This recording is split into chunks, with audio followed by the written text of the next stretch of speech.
Salmos 91, verso 1 diz assim: aquele que habita no esconderijo do Altíssimo, à sombra do Onipotente descansará. Direi do Senhor, Ele é o meu Deus, o meu refúgio, a minha fortaleza, e nele confiarei. Porque Ele te livrará do laço do passarinheiro e da peste perniciosa. Ele te cobrirá com as suas penas, e debaixo das suas asas estarás seguro. A sua verdade é escudo e broquel. Não temerás espanto noturno, nem seta que voe de dia, nem peste que ande na escuridão, nem mortandade que assole ao meio-dia. 1000 cairão ao teu lado e 10.000 à tua direita, mas tu não serás atingido. Somente com os teus olhos olharás e verás a recompensa dos ímpios. Porque tu, ó Senhor, és o meu refúgio, o Altíssimo é a tua habitação. Nem o mal te sucederá, nem praga alguma chegará à tua tenda. Porque aos seus anjos dará ordem a teu respeito, para te guardarem em todos os teus caminhos. Eles te sustentarão nas suas mãos, para que não tropeces com o teu pé em pedra.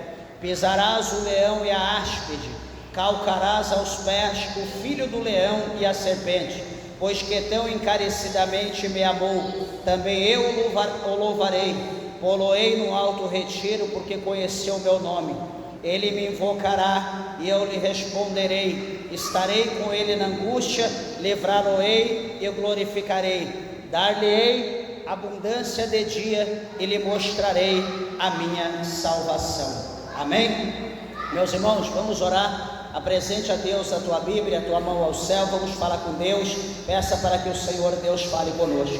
Glorioso Deus, amantíssimo, eterno e poderoso Pai, meu Deus, aqui está a tua palavra que é fiel, meu Deus, a tua palavra que é verdadeira, meu Pai.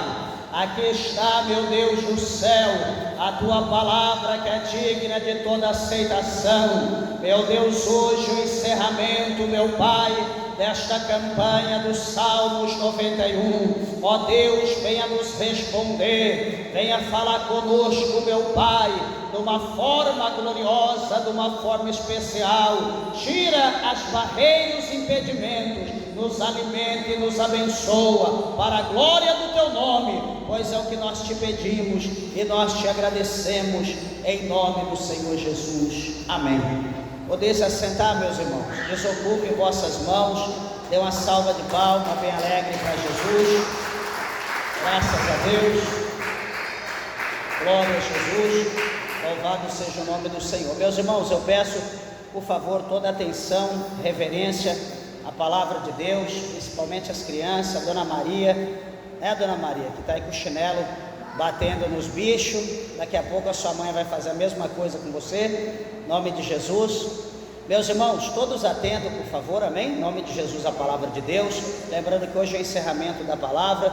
Esteja atento, eu tenho certeza que Deus irá falar ao nosso coração mais que tem falado. Meus irmãos, esses salmos aqui que nós acabamos de ler, né, ele é conhecido como, né, conhecido pelos leitores da Bíblia, né, por muitos teólogos, como o salmo do soldado, ou também conhecido como o abrigo do Altíssimo. Eu tenho por mim que fica mais, assim, é melhor, né, de ser falado como o abrigo do Altíssimo, né, com base no verso de número 1. E é interessante que do verso 1 até o verso de número 13, né, não sei se os irmãos já se atentaram para isso, né, do 1 até o 13, quando nós olhamos a gente vê que o salmista, ele descreve, né, diretamente a confiança e os benefícios, né, de habitar no esconderijo do Altíssimo, no esconderijo de Deus. Na verdade, o salmista, ele está falando sobre Deus. Quando nós lemos do 1 ao 13, nós vemos ele falar sobre o privilégio de habitar, né, no esconderijo do Altíssimo. Ele está falando sobre todo o projeto, sobre todo o trabalhar de Deus, os benefícios de Deus para aqueles que habitam nesse esconderijo. Então, do 1 ao 13, né, está falando dessa maneira. Mas interessante que quando nós olhamos do verso de número 14 para frente, que é onde nós estaremos falando nessa noite, algo interessante acontece, porque nós vemos que é o próprio Deus que começa a falar. Já não é mais o salmista expondo ali os benefícios de morar na casa de Deus, de habitar no esconderijo do Altíssimo. Quando nós lemos o verso 14, os Salmos aqui vai mostrar que já é o Senhor, o salmista vai mostrar que é Deus que está falando. Então veja que é como se fosse um diálogo, né? Primeiro um monólogo, primeiro o salmista fala, sozinho ele começa a falar, depois o salmista fala ou faz o seu papel, e agora então Deus, o Senhor, ele coloca ali, né, o ponto final, ele faz as suas observações e põe o ponto final, né? De que maneira? Observe, ele diz no verso 14: pois que tão encarecidamente me amou, né? O próprio Deus falando que nós o amamos, né? Está dizendo aquele que ama o Senhor, também eu o livrarei. Agora Deus já está dizendo que aquele que ama Ele, né, Ele vai dar o livramento. Todavia eu vou falar aqui os detalhes pormenores, né, de cada uma dessas palavras, ou de cada frase aqui, que é uma frase, são palavras muito poderosas, né, da parte de Deus para a nossa vida. E eu quero que os irmãos estejam atentos a essa situação, para que nós possamos, né, crescer na graça e no conhecimento, e entender aqui essa palavra muito profunda dos Salmos 91, né, que muita da gente lê e não presta atenção, né, na palavra, ou enfim, no contexto, e todo contexto, né, aliás, todo texto sem contexto gera pretexto para heresia, né, a gente sempre fala isso. Então veja bem, que estes salmos, os salmos do número 91, ele é um salmos onde o salmista vai expor para nós que há um privilégio, que só aqueles que servem a Deus, né, não apenas só servir, mas aqueles que têm um compromisso com Deus, aqueles que amam a Deus, aqueles que conhecem a Deus, podem receber. Né, como esses dias eu estava dizendo, né, falando para os irmãos que, né, tive vivência, né, aliás, conheci minha esposa, a sua família vivia, né, na Umbanda, né, mais de 20 anos, e como eu disse para os irmãos, havia lá uma Bíblia que estava quase da cor desse piso, né, o Salmo 91, né, que nunca se lia, e estava ali como se fosse os salmos da proteção, do livramento para aquele lugar, para as pessoas que ali estavam. E de fato, se a Bíblia é só aberta, se ela tivesse o poder, né, certamente os demônios nunca se manifestavam ali, nunca nada terrível aconteceria naquele lugar. Mas como a Bíblia ela tem poder, quando nós lemos, quando nós falamos, quando nós pronunciamos, então nós começamos a observar e ver os acontecimentos do poder da palavra de Deus. Veja bem que este versículo 13, que é o último versículo, a Bíblia fala para nós sobre a autoridade concedida por Deus ao homem, né? Esse versículo de número 13, onde o Senhor diz: pisará, né? Deus está dizendo, o salmista está dizendo, que pisará o leão e a áspide, calcarás aos pés o filho do leão e a serpente. Meus irmãos, então na nossa versão diz dessa maneira, tem a versão NVI, que é a nova versão internacional, diz: você pisará o leão e a cobra, pisoteará o leão fortemente e a serpente. Eu peguei aqui duas traduções para nós poder entender, né, aqui o versículo exato, o que o salmista está mostrando para nós.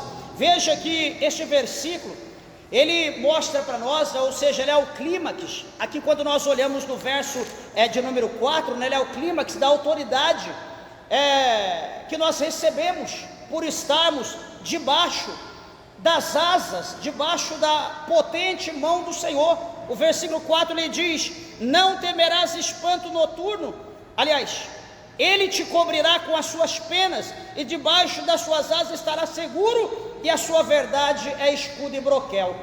Então o salmista mostra para nós que há uma segurança, há uma proteção divina de Deus sobre todos, né? Aqueles que têm a confiança, aqueles que conhecem Deus. Alguém pode dizer: pastor, eu conheço Deus, mas de que maneira que você conhece Deus? Eu conheço Deus porque eu vou na igreja, eu ouço falar. Eu conheço Deus porque eu já ouvi pessoas pregar falando de Deus. Eu conheço Deus porque tem uma igreja perto da minha casa, eu ouço pregando, falando da palavra de Deus, então eu conheço Deus. Meus irmãos, conhecer Deus de falar é uma coisa, mas o próprio Jó, ele mesmo lá no final do seu livro, ele mesmo mencionou que antes ele conhecia Deus apenas só de ouvir falar, mas hoje ele diz que os olhos dele viram a glória, a grandeza de Deus. E você conhecer Deus apenas de falar uma coisa, mas você ter uma experiência, você viver a presença de Deus na tua vida é coisa tremenda. E eu estou dizendo isso quando eu falo de conhecer Deus, ter uma experiência com Deus, é de ter o Espírito Santo de Deus na tua vida. Pastor, dá para mim ter Deus na minha vida? Você pode ter Deus por intermédio do Espírito Santo. A Bíblia diz para nós que nós somos templo e morada do Espírito Santo de Deus. E como que nós temos o Espírito Santo de Deus? Esse tempo atrás, conversando com algumas pessoas, eles diziam: na igreja que eu congrego, se prega, fala sobre o Espírito Santo, só que nós não vivemos os dons do Espírito Santo, nós não buscamos o Espírito Santo. Falei: mas vocês não são batizados? Não, ninguém é batizado com o Espírito Santo. Mas vocês não buscam o batismo? Não, a gente não mexe com o Espírito Santo. Meus irmãos, como que nós vamos ter uma experiência com Deus? Como que nós vamos viver a palavra de Deus, a presença de Deus na nossa vida, se nós não buscarmos o Espírito Santo de Deus? Como que nós vamos viver, ter uma experiência com Deus, se nós não recebermos o Espírito Santo? Se nós não buscarmos o batismo com o Espírito Santo? Se nós não buscarmos os dons do Espírito Santo na nossa vida? Se nós não buscarmos, como eu falei aqui na palavra inicial, poder, autoridade, unção, virtude de Deus, para expulsar os demônios, para curar os enfermos, qual experiência nós teremos com Deus? A experiência que nós teremos será alguma coisa superficial. É como se você estivesse com fome, você olhasse para a tela do teu celular e você olhasse lá um lanche, uma pizza, um banquete, uma churrascaria, e você olhasse: ai, que delícia, que coisa maravilhosa, eu queria comer. Só que você está vendo algo virtual, você está vendo algo por imagem, você não está vivendo aquilo. E você viver aquilo é diferente de você ver, ou de você: alguém me falou como que é. Por mais que eu possa explicar, você não vai entender. Por mais que eu esteja sentindo uma dor, eu tente explicar, você não vai entender. Você vai entender se você estiver sentindo a mesma coisa que eu estou sentindo. Para os irmãos entender como que é o mistério do Espírito Santo, e os irmãos tenham em mente, né, o que eu vou dizer não é mentira, que hoje poucos são aqueles que estão buscando o Espírito Santo de Deus, o batismo com o Espírito Santo. Estávamos aqui trabalhando, fazendo esse trabalho, eu dizia aos irmãos, falava: olha, quando foi para me ser batizado com o Espírito Santo, né, no começo da minha fé, eu estava trabalhando, estava na empresa em São Paulo, e de tempo em tempo, na oportunidade que eu tinha, eu ia no banheiro, dobrava o joelho, fechava a porta, saía do escritório, ia no banheiro, dobrava o joelho, ficava lá 5 minutos, 10 minutos, orando, Jesus me batiza de jejum, consagração, pedindo para ser batizado. Levantava nada, sentia aquela glória, aquele poder, saía, voltava para o escritório, e fazia aquilo 5 vezes por dia, quase todo dia na semana. Eu daquela maneira, buscando a Deus, porque eu queria ser batizado com o Espírito Santo. Eu não tinha tempo em casa para buscar, o tempo muito corrido, trabalho, obra. Então, na oportunidade que eu tinha, eu ia a algum lugar para orar, buscar Deus, e ali no ônibus, na condução, eu de pé, o ônibus lotado, e eu ali em espírito: Jesus me batiza. Eu pensando: já pensou Deus me batizasse no banheiro, na empresa? Já pensou Deus me batizasse no ônibus, o ônibus lotado de gente, ali igual a lata de sardinha, e Deus me batizasse dentro? Mas enfim, né, era o que eu queria, eu não deixava de pedir, todo dia, em todo tempo, eu ia almoçar, ia jantar, ou enfim: Senhor, me batiza com o Espírito Santo, abençoa a comida, o alimento, enfim, etc. Então assim que a gente fazia, era desesperado para ter essa presença de Deus na minha vida. Coisas que hoje, talvez para muitos, é uma coisa que está muito longe, talvez para muitos é uma coisa que não tem mais necessidade, talvez é uma coisa que ficou para o passado, e nós não podemos olhar para a Bíblia, meus irmãos, e desprezar a palavra de Deus, porque eu sempre falo para a igreja, para os irmãos, que a Bíblia, a palavra de Deus, ela é viva. É como está lá no capítulo 4, no versículo 12, do escritor aos Hebreus 4:12, eu não canso de dizer, né, que está escrito que a palavra de Deus, ela é viva e eficaz, ela é mais penetrante do que espada alguma de dois gumes, que penetra na divisão da alma e do espírito, entre juntas e medula, ela é apta para discernir pensamentos e intenções do coração humano. Então a palavra de Deus, ela é viva, ela tem o poder. Isso aqui que nós estamos lendo, nós podemos viver a presença de Deus em nós podemos viver a glória de Deus, nós podemos viver o poder de Deus. Deus, ele dá, mas ele dá àquele que pede recebe, aquele que bate se abre, aquele que busca encontra, é o que a Bíblia nos mostra. Mas se nós não estivermos preocupados com isso, meus irmãos, jamais isso vai acontecer na nossa vida. Não é que Deus não quer fazer mais, Deus, ele quer em todo o tempo, só quem não quer é nós, porque as nossas petições a Deus não está chegando isso diante de Deus. O que nós estamos pedindo para Deus? Qual é a tua petição a Deus? O que você pediu para Deus? Ah, Deus, eu quero que o Senhor dê vitória lá no meu negócio. Isso é coisa do céu? Não, é da terra. Ah, Senhor, eu quero que o Senhor dê vitória para mim, para me arrumar um esposo. Isso é coisa do céu? Não, é coisa da terra. Ah, Senhor, eu quero que o Senhor dê vitória lá, que eu preciso arrumar um esposo urgente. Isso é coisa do céu? Não, é coisa da terra, diz a Bíblia no capítulo 7 de 1 Coríntios. Ah, Senhor, eu quero dinheiro, eu preciso pagar a dívida porque o agiota está me cobrando, etc e tal. Isso é coisa do céu? Não, é coisa da terra. Então quer dizer, as nossas petições está chegando diante de Deus somente acerca das coisas da terra. Nós não estamos cumprindo a palavra de Deus, que está no capítulo 6, verso 33 do Evangelho de São Mateus. Pastor, o que está escrito lá? O Senhor Jesus disse, Mateus 6,33: buscai primeiramente o reino de Deus e a sua justiça, e todas as demais coisas vos serão acrescentadas. Só que o que está acontecendo a nós? Nós estamos buscando todas as demais coisas, e se porventura houver tempo, nós buscamos então o reino de Deus. Hoje o irmão perguntou, pastor, cadê os obreiros? E chegou aqui, só estava eu e ele. Cadê os obreiros? Estão aí na luta, estão trabalhando, estão correndo. Mas tem que ter alguém aqui. Falei, estou aqui.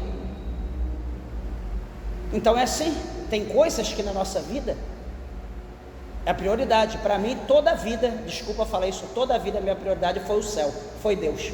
Independente de qualquer coisa, para mim foi Deus. Independente de pai, mãe, de mulher, de trabalho, de dinheiro, de riqueza, na minha vida, Deus é prioridade. Minha esposa testemunha disso. Toda a minha vida que eu aceitei Jesus. Perdi muito tempo no mundo, não posso perder mais tempo. Então, o reino, quando ele é primeiro na nossa vida, as coisas de Deus acontecem na nossa vida. Só que se o mundo for prioridade na nossa vida, as coisas de Deus ficam em segundo, terceiro, quarto, quinto, e está lá no final da fila as coisas de Deus. Só que o Senhor diz, buscai primeiramente o reino de Deus, e todas as demais coisas vai ser acrescentada. Só que se nós buscar as demais coisas primeiro, e não buscar Deus, nós vamos estar dando murro em ponta de faca, nós vamos estar secando o gelo, nós vamos estar ensacando o vento com saco de linha, nós não vamos ver resultado. Deixa eu dizer uma coisa, lá no livro de Ageu, se alguém tiver curiosidade, quiser folhear sua Bíblia, lá em Ageu, capítulo de número 1, você vai ver que o escritor lá, o profeta menor chamado Ageu, ele escreveu lá no capítulo 1, dizendo que o povo estava preocupado só com os seus afazeres, preocupado com a sua casa, preocupado com o seu trabalho, preocupado com os seus negócios, e o Senhor Deus olhou e falou, peraí, a casa de vocês está estucada, vocês estão vivendo em palácio, vocês estão vivendo na luxúria, e a minha casa está aqui abandonada, a minha casa está no desprezo. Peraí, vocês vão ver, o que Deus fez? Deus cerrou os céus, Deus trancou os céus, de maneira que os céus ficou como vidro, não caía chuva do céu, a terra não produzia mais fruto, a terra nada crescia, nada produzia, os animais morriam, o povo trabalhava, colocava no bolso, o que eles colocavam no bolso era como colocava num saco furado, aquilo que estava na mão caía como se fosse terra, como se fosse areia, ou seja, eles estavam fazendo e não viam o resultado. Talvez aqui nessa noite Deus está falando com alguém, não sei, não interessa a tua vida, né? Você e Deus, minha função é alertar. A palavra de Deus, ela expõe o ser humano, a palavra de Deus expõe o homem. Então veja que essa situação é interessante, porque o povo estava preocupado com eles. Eles não estavam preocupados com a casa de Deus. Então Deus falou: peraí, eu sou o provedor de tudo, vocês estão buscando a demais coisa, estão esquecendo da minha obra? Peraí, Deus foi lá e deu um jeito, deu uma ajustada lá, virou a chave para o lado contrário. O que aconteceu? Naquela hora o povo começou a se desesperar. Eles foram atrás do profeta Ageu. O profeta Ageu foi falar com Deus, e Deus disse: olha, é tempo de trabalhar na minha casa, é tempo de trabalhar na minha obra. Está todo mundo preocupado com os seus negócios, preocupado com as suas coisas, e minha casa está lá deserta, está abandonada. A partir do momento que o povo voltar para a minha obra, começar a lembrar da minha casa, lembrar daquilo que eu coloquei na mão deles, as coisas vão mudar para eles, mas em contrapartida vai continuar do jeito que está, vai ser pior. Eu quero ver quem vai mudar o pensamento de Deus. Quem vai mudar o que Deus já fez, ou o que Deus quer fazer? Quem vai mudar os planos de Deus? O plano de Deus só muda se o nosso coração for mudado. Os planos de Deus, aquilo que Deus decretou contra a nossa vida, só muda se Deus vê que de fato há um arrependimento. Não é só de lábios, um arrependimento de alma, de espírito. Porque Deus conhece o nosso coração, Deus ele sabe disso. Então veja, amados e queridos irmãos, que o cenário estava dessa maneira. Mas aí o povo, eles ouviram, e num curto período de tempo eles arregaçaram a manga, deixaram as coisas deles e foram empenhar na obra de Deus, foram lutar a obra do Senhor. O que acontece? Daqui a pouco o Senhor diz que a glória da segunda casa seria maior do que a primeira. Ele diz: olha, minha prata e meu é o ouro, e eu recompensarei, eu dou a quem eu quero. Deus estava fazendo promessa que Deus ia abençoar aquele povo agora. Por quê? Porque eles voltaram o coração para a obra de Deus.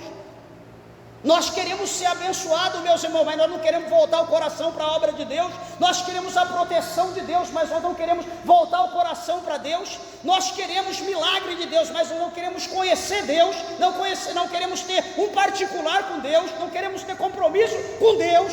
Como que Deus ele vai fazer alguma coisa para nós? Os ensinamentos, meus irmãos, desculpa do que eu vou dizer hoje, os ensinamentos que estão sendo pregados por aí, o que está sendo ensinado é só acerca de prosperidade. Meus irmãos, o reino dos céus não consiste em riqueza, não consiste em dinheiro, não consiste em matéria. O reino de Deus é espírito, é poder de Deus para aqueles que crê. Meus irmãos, nós estamos confundindo as coisas de Deus com as coisas desse mundo. Nós estamos na igreja adorando a riqueza, adorando a mamon, achando que nós estamos adorando a Deus. Meus irmãos, nós precisamos despertar.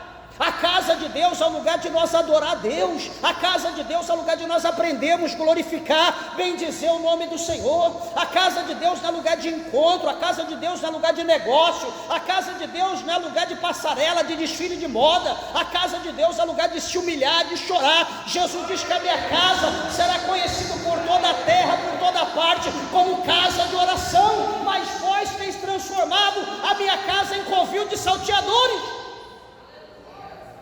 Louvado seja o nome do Senhor. Está sendo ensinado, sendo pregado todo dia. Deus vai te dar vitória, Deus vai te abençoar, Deus vai te dar vitória. É mentira, Deus não vai dar coisa nenhuma, porque nós estamos vindo para a casa de Deus. Desculpa eu falar isso, nós estamos vindo para a casa de Deus. O nosso pensamento é vitória, bênção, milagre, cura, libertação. Mas cadê o nosso sacrifício?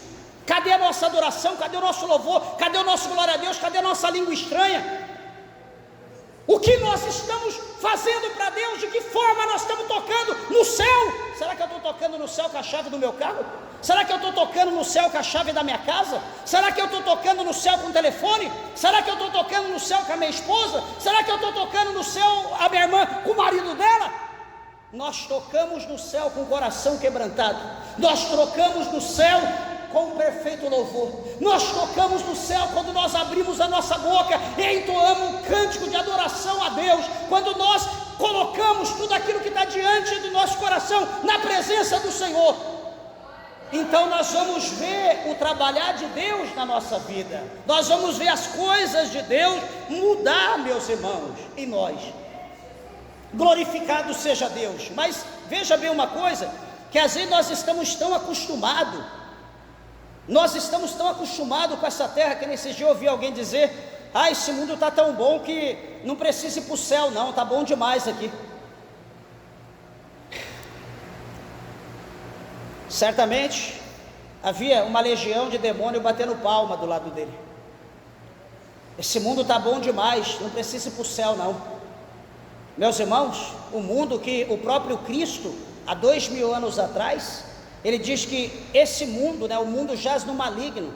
Eu vou dizer que esse mundo está uma maravilha e que eu não quero ir para o céu, está bom demais aqui, só sendo tolo, só sendo insensato para dizer algo dessa maneira. Louvado seja o nome do Senhor. Meus irmãos, por mais que esse mundo possa aparentar ser bom ou estar bom, veja que esse mundo está maquiavelado por Satanás. Satanás maquiavelou o mundo para nós olharmos e achar que o mundo está uma maravilha, mas veja aí, está aí, a trombeta tocando todo dia, guerras, rumores de guerras, nação contra nação, reino contra reino, fome, aqui dentro do Brasil, peste, as enfermidades incuráveis, está aí, todo lugar. É virose, mas está dando remédio, tem remédio para virose agora? Você não sabe o que é, como que você vai dar um remédio para algo que você não sabe o que é? Pessoal morrendo à torta e direito, está aí, e o mundo está de perna para o ar, o mundo está no avesso, e a gente está achando que o mundo está bom. Senhor, eu quero isso, Senhor, eu quero aquilo. Meus irmãos, se Deus quiser dar, amém. Se Deus não quiser dar, o meu prazer é servir a Deus, o teu prazer é servir a Deus. Há uma promessa de Deus sobre a nossa vida. Veja que o versículo 14 fala para nós sobre o fundamento da promessa, ou seja, o relacionamento nosso com Deus, de Deus com nós, e a promessa de Deus à nossa vida. É aquela reciprocidade, sabe? Você faz para Deus e Deus vai fazer para você. Não, pastor, Deus tem que fazer primeiro. Está cheio de gente dizendo, fica tranquila, porque o melhor de Deus está vindo para a tua vida. Alguém já ouviu isso? O melhor de Deus está vindo?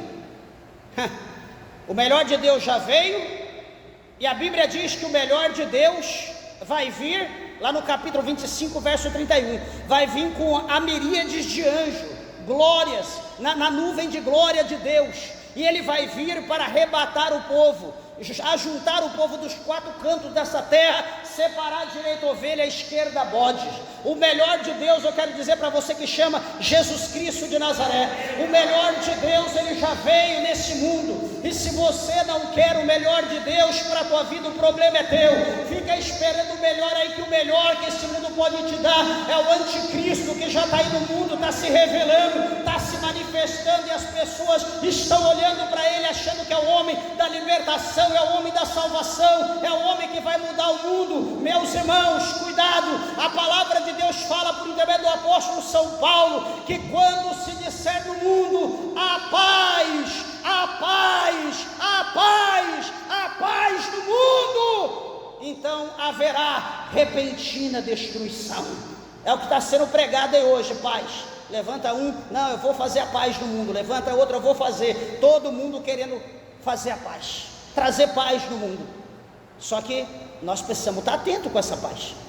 Quando chegar a paz verdadeira, não houver guerra, tiver tudo tranquilo, tudo calmo, tudo em stand-by, espera um pouco, que a qualquer momento você vai ver o vulcão entrar em erupção.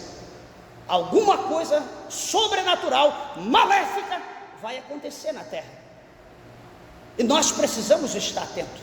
Mas muitos crentes, quando isso acontecer, vai soltar rojão. Ele é o homem, ele é o cara, é esse aí, vamos adorar, vamos bater palma, vamos fazer isso, vamos fazer aquilo. Cuidado, para que ninguém vos engane, porque a Bíblia diz que o inimigo, ele está ao nosso derredor, rugindo como leão, buscando a quem possa tragar. Nem tudo, meus irmãos, que está brilhando por aí hoje é luz.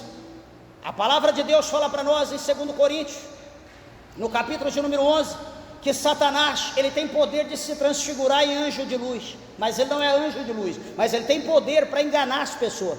Ele tem o poder de se transfigurar em anjo de luz. Imagina você orando, numa prova terrível, num processo terrível, num vale terrível, num deserto, só misericórdia, e de repente Você está ali de joelho, orando, chorando na madrugada, o esposo está bebendo, está no mundo, está aprontando, e você está lá com a cara no pó, chorando, como muitas das vezes eu vi minha mãe, lá quase se afogando nas lágrimas, de joelho, com a cara no pó, de madrugada, passar a madrugada toda orando, e você está ali orando, chorando, clamando a Deus. De repente, do lado você só vê uma glória, é aquele clarão, e de repente um anjo imenso, com a cabeça lá no teto ou maior, passando a mão sobre a tua cabeça: serva, filha minha, eu estou ouvindo, eu conheço a tua necessidade, eu estou aqui para te dar vitória.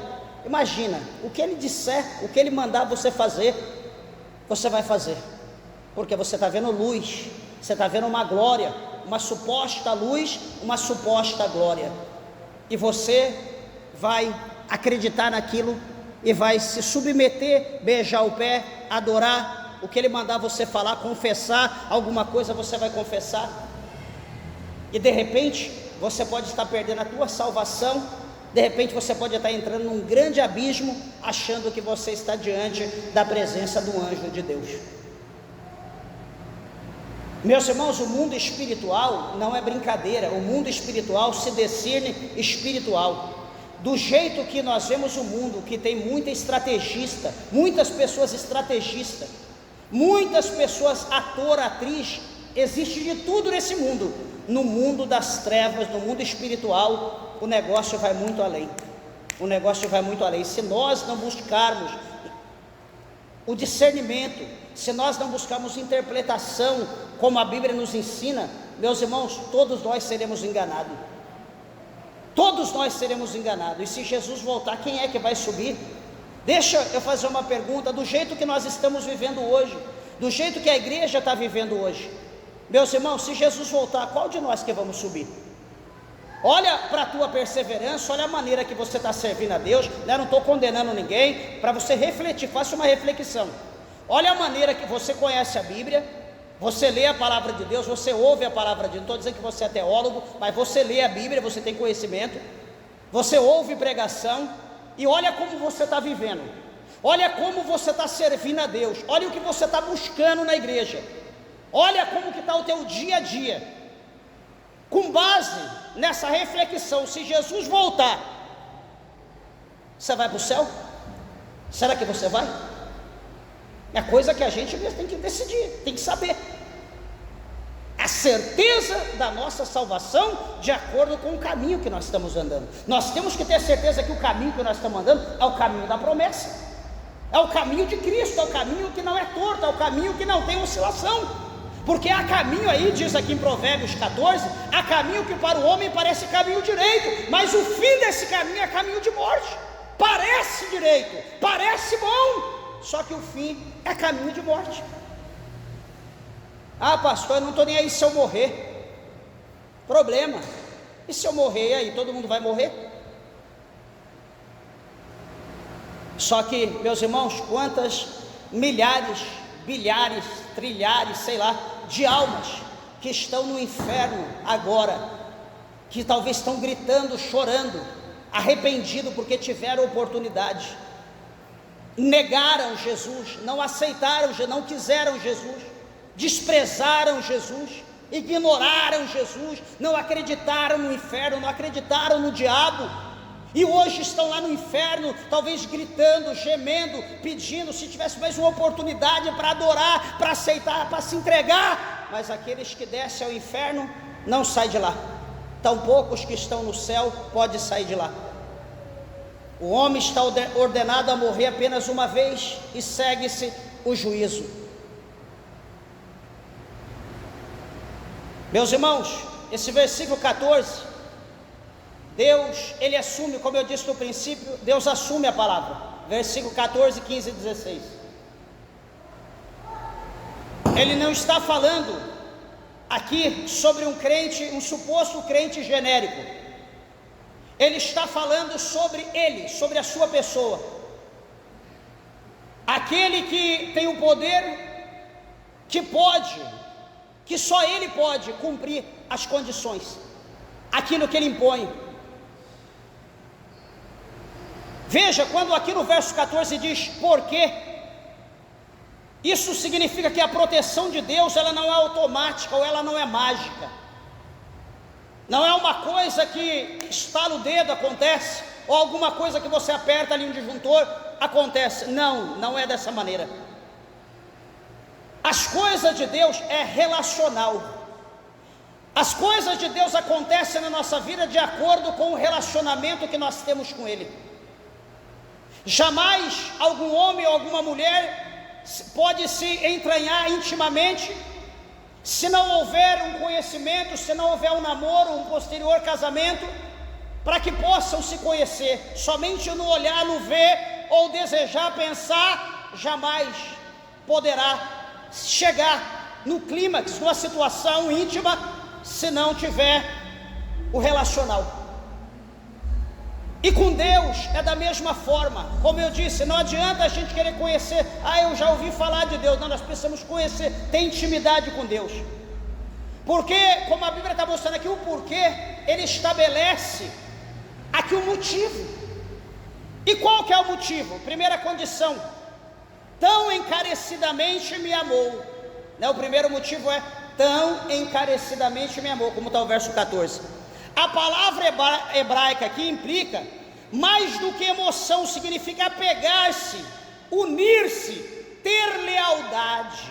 Vamos ver de novo? Apegar-se, unir-se, ter lealdade. Tem 3 significados. Então, como eu falei no princípio, a situação é relacional. Então, apegar, se unir e ter lealdade a Deus. Será que na forma que a igreja está servindo a Deus, que nós estamos servindo a Deus, será que nós estamos apegados a Deus? Será que nós estamos unidos com Deus? Será que nós estamos sendo leal a Deus? Nós temos que refletir. A Bíblia diz que aquele que nós nos submetermos, aquele que nós nos entregarmos, aquele que nós nos rendermos, Ele será o nosso Senhor. Ele será o nosso Senhor. Meus irmãos, qual é o problema da humanidade hoje? O problema da humanidade para 90%, 95% é dinheiro. Até quem não precisa quer dinheiro. Até quem não precisa. E Jesus diz lá em Mateus que nós só podemos servir, só existe 2 senhores. Só existe Deus e a riqueza. Que riqueza é mamão. Só existe Deus e a riqueza. Só Deus e mamão. Hoje, o mundo inteiro busca a riqueza. São poucos aqueles que estão buscando Deus. São poucos os que se relacionam. Então, ou seja, nós estamos nos apegando a mamão, nós estamos nos unindo a mamão, nós estamos sendo leal a mamão. E para Deus o que sobra? Hoje minha esposa ficou triste comigo. Tem uma pessoa, um amigo, quer dizer, um conhecido, irmão de um amigo, na verdade, que tem uns 5 anos que ele me ligou. Estava numa prova terrível, engenheiro, estava numa prova terrível, e ligou: pastor Celso, não sei o que. Falei: varão, tudo bem? Bem. Pois não. Quando eu vi a ligação dele, eu peguei e falei: deve ter acontecido alguma coisa. Aí ele me ligou, atendi: pois não, varão. Pastor, tudo bem, tal, vai daqui, dali. Falei: o que eu posso ajudar, varão? Ele diz: pastor, do nada, fui mandado embora, e etc. Peguei e falei: enfim, o que eu posso ajudar? Não, aquela vez o senhor orou, Deus deu vitória, Deus preparou, consegui um emprego, trabalhei até agora. Aí me mandaram embora, estou ligando para o senhor de novo. O senhor pode orar para Deus dar vitória? Falei: varão, vamos orar. Então assim, veja bem que as pessoas, não que eu sou Deus, longe de mim, não quero nem saber, o que eu puder orar, ajudar, eu ajudo, mas a gente vê, com base nisso que eu estou dizendo, a consciência das pessoas, que as pessoas sabem onde tem um homem de Deus, as pessoas sabem onde tem uma mulher de Deus, as pessoas sabem onde tem uma igreja de Deus que é séria, e quando o cinto aperta, quando, desculpa da expressão, a vaca vai para o brejo, ele sabe onde tem o cinto, ele sabe onde tem cabo de aço, ele sabe onde ele pode conseguir uma mão amiga para mudar, para tirar ele de dentro daquele vale, daquela situação que ele se encontra. Está entendendo? Então hoje o povo, de uma forma geral, está vivendo assim. A gente busca a Deus para a gente conseguir alguma coisa, quando Deus dá, a gente dá no pé.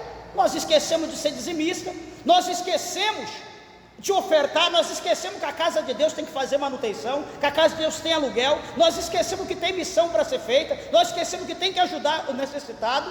A gente esquece, acha que as coisas caem do céu, e do céu só cai chuva, curisco e com frequência hoje avião, mas o resto nós temos que correr atrás. Se nós não correr atrás, a gente não consegue. Então veja, meus irmãos, que nós precisamos mudar esse conceito. Nós temos que ter uma vida de perseverança, de constância, de intimidade, de união, de lealdade com Deus, para que quando chegar o dia mau, quando chegar o momento difícil que vem para todo mundo, nenhum de nós vamos escapar do dia mau.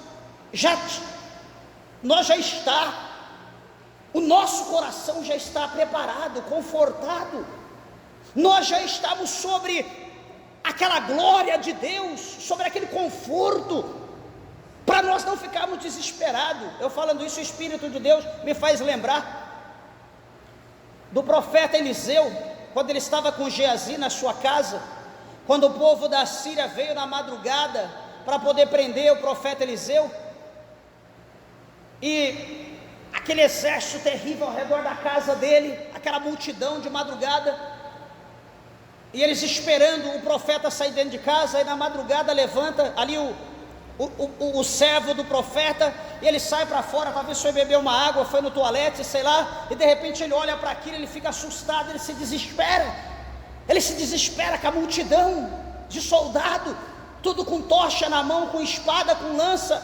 Ele se desespera, entra para dentro. Meu senhor, chama o profeta, chama. O profeta acorda, que foi? Vem ver, olha aqui para você ver, olha o que está acontecendo. Ele está morrendo. O profeta sai para fora. Ele olha, o que tem? Não, está cheio de inimigo. Espera aí, faz o seguinte, vem aqui. Colocou ele para fora, colocou a mão sobre a cabeça dele e disse: Senhor, abra os olhos desse moço, para que ele veja que maior é o que está conosco do que o que está com eles. De repente o olho dele foi aberto, o olho espiritual dele abriu. Ele viu que atrás daqueles cavalinhos, aqueles soldadinhos, soldadesca que estava ali, havia o verdadeiro exército do Deus vivo. Havia cavalos, havia cavaleiros com fogo, com tocha. Havia o exército do céu que estava ali para pelejar por ele. Louvado seja o nome do Senhor. Então o crente que ele tem comunhão com Deus, meus irmãos, ele não é frustrado, ele não se preocupa com os acontecimentos, ele não se preocupa com qualquer coisa, porque Deus sempre revela antes, Deus sempre mostra antes, Ele está sempre adiantado, Ele está sempre na frente de tudo e de todos. Ele discerne tudo, como Paulo disse, por ninguém Ele é discernido.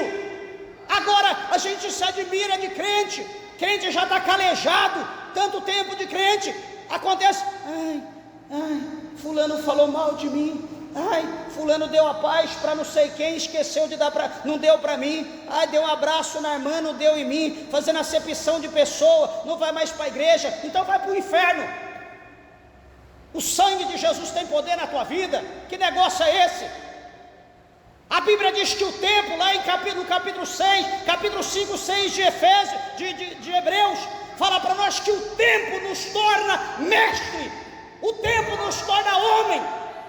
As lutas nos forjam para nós aprendermos a adquirir maturidade, crescer, ser forte. Agora a gente está servindo a Deus e todo dia leitinho com chocolate, Nutella, alfacinho, salgadinho, Kellogg's. Sabe quando você vai ser adulto, uma pessoa forte? Nunca. Vai morrer anêmico, vai morrer com diabetes, vai morrer com colesterol. Eu estou dizendo no âmbito espiritual.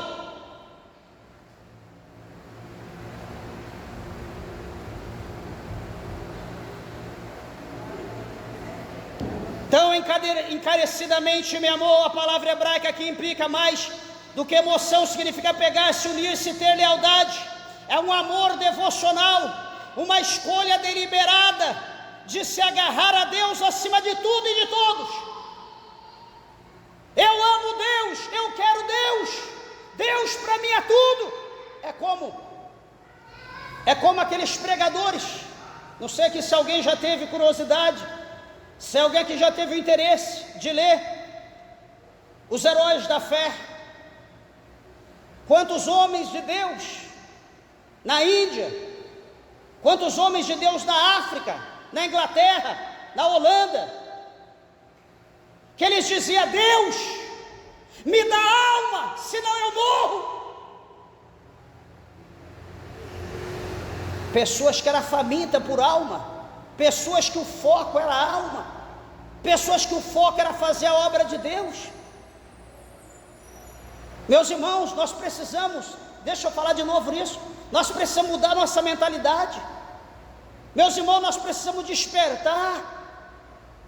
Do jeito que nós estamos indo, meus irmãos, nós estamos descendo na pinguela, nós estamos indo para o abismo com Bíblia e tudo. Mas deixa eu te dizer uma coisa, que enquanto eu puder bater o martelo, enquanto eu puder bater no teu coração, na tua mente, eu vou bater. Você precisa acordar, você precisa sair do sono da indolência. Ah, pastor, Deus sabe que eu preciso, sim, Deus sabe de tudo. E por que Deus não dá? Porque você está invertendo, você fez o inverso. Achegai-vos a Deus e Deus chegará a vós. Você crê que Deus é bom? Eu creio. Você quer aceitar Deus? Não, hoje não. Ué, mas como que você quer os benefícios de Deus se você não quer ter Deus? Como que você quer os céus se você não quer a chave? Você não quer ter a chave, você não quer ter o caminho que te leva ao céu. Como que você vai chegar no céu? Segunda condição: porque conheceu o meu nome. Olha, porque o verso 14, porque conheceu o meu nome. No pensamento hebraico, conhecer o nome não é saber a pronúncia Jeová, ou Elohim, enfim. É conhecer o caráter, a reputação, a autoridade por trás do nome. É saber que Ele é fiel, é saber que Ele é provedor, é saber que Ele é curador, é saber que independente da circunstância que nós estivermos vivendo, nós temos um Deus que é Pai, não é padrasto, é um Deus que pode mudar a nossa história em todo o tempo. Meus irmãos, aqui talvez quem me conhece ou quem não conhece, quiser pode conhecer, mas eu vivo o capítulo 6, o verso 23 para frente do Evangelho de Mateus. O que está escrito lá, pastor? Jesus vê que os discípulos estão preocupados, como nós aqui estamos hoje. Jesus vê que os discípulos estão preocupados. Jesus diz: vem aqui, discípulos, vem aqui, deixa eu mostrar uma coisa para vocês. Vamos dar uma passeadinha aqui, vem aqui, vamos ali no jardim. Você está vendo os passarinhos? Olha lá eles cantando, está vendo a árvore? Tá todo mundo cantando, feliz da vida. Está vendo? Você vê algum deles morrendo de fome, de sede? Não. Vocês vê algum deles plantando, semeando? Não. Você vê algum deles carpinando? Não. Você vê algum deles colhendo? Não. Você vê algum deles colhendo, ajuntando em celeiro, guardando, mantendo estoque? Não. Ué, mas por que nenhum morre de fome? Jesus vai dizer: está vendo? O meu Pai alimenta todos eles, todo dia o meu Pai os alimenta. Espera aí, quem é que tem mais valor? Os pássaros? Eles têm mais valor ou vocês têm mais valor do que os pássaros? Quem é que tem mais valor? Certamente somos nós. Então, peraí, como que Deus alimenta os pássaros com comida, com água, com veste? Deus não vai nos alimentar? Ah, Senhor, nós precisamos vestir. Vem aqui, vamos ali no vale. O Senhor levou, Ele foi mostrar os lírios. Está vendo os lírios? Olha que bonito, olha a flor, que coisa linda. Senhor, estou vendo. Olha, deixa eu dizer para vocês, vocês sabem de Salomão? Sei, a gente conhece, o mais rico, o mais sábio. Então, Salomão, em toda a sua riqueza, em toda a sua glória, em todo o seu poder, ele nunca se vestiu como um lírio.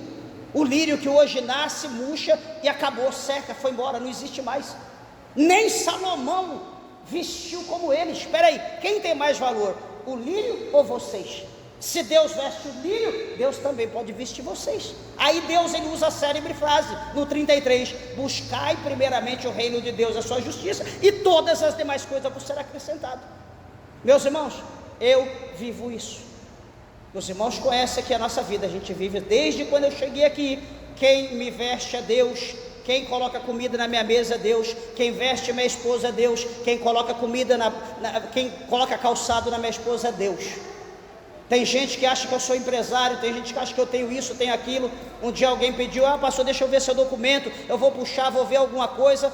Nada, tem nada no meu nome, só a conta bancária com alguns centavos lá. Como que eu vivo? Deus. Passou, é impossível, com o carro novo, carro zero, promessa de Deus, Deus sustenta, Deus põe combustível, Deus prepara, tudo aí, está tudo aí. É assim, meus irmãos. Se a gente não crê, se nós não tiver fé, o que eu estou fazendo aqui? Eu vou ser hipócrita, eu vou estar injetando algo em você que eu não vivo. Eu vivo isso, eu vivo a fé, eu vivo a crença na palavra de Deus. Eu quero que você também creia. Pastor, como que eu faço? Confia, põe a fé em Deus, começa a orar, buscar as coisas de cima, começa a interceder pelo próximo, começa a fazer alguma coisa para Deus, começa a buscar o reino dos céus, né? Como Paulo fala no capítulo 3 de Colossenses, verso 1: se é que já ressuscitaste com Cristo, buscai as coisas que são de cima, aonde Cristo está sentado à destra de Deus. Se é que ressuscitaste com Cristo, pensai nas coisas lá do alto e não nas coisas da terra. Mas a gente só pensa na terra, parece que nós somos um avestruz, parece que nós somos um tatu, só pensa as coisas que estão lá embaixo. Sabe quando que as coisas vão mudar na nossa vida? Sabe quando que nós vamos viver milagre de Deus? Nunca. Tem que haver um despertamento. Vocês já ouviram falar em metanoia?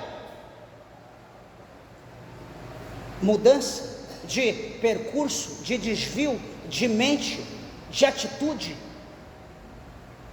Tem que haver isso em nós, tem que haver essa mudança. Nós servimos a Deus ou nós servimos o mundo? Nós fazemos as coisas para Deus ou nós fazemos as coisas do mundo? Não adianta servir dois senhores, porque Jesus disse: não, nós vamos entristecer um e agradar o outro. E aquele, como eu falei no princípio, aquele que nós nos submetermos será o nosso Senhor. Aquele que nós se render vai ser o nosso Senhor. E eu quero dizer para a igreja que o que nós fazemos para Deus, vai haver recompensa. O Senhor Jesus, ele diz bem assim: o meu galardão está comigo, para dar a cada um segundo a sua obra. Jesus fala dessa maneira. Espera aí, Jesus vai dar para mim de acordo com o que eu faço. Não pensa que porque eu estou fazendo, toda a igreja vai ganhar. Aonde? Nunca. Deus seria injusto. Quem está fazendo está sendo contabilizado, está sendo somado no céu. Naquele dia vai estar lá a lista: você fez isso tal dia está aqui. Sei lá se vai ser 1 minuto para cada um ser julgado, talvez a coisa muito rápida, não sei, mas tudo vai estar diante de Deus, nada passará desapercebido. Então cada um vai receber segundo o que fez aqui na terra. Eu queria fazer, mas fulano não faz. Eu queria fazer, mas ciclano não faz. Eu queria ir, mas ninguém vai comigo. É assim que a gente está vivendo. Meus irmãos, não vamos arrumar encosto.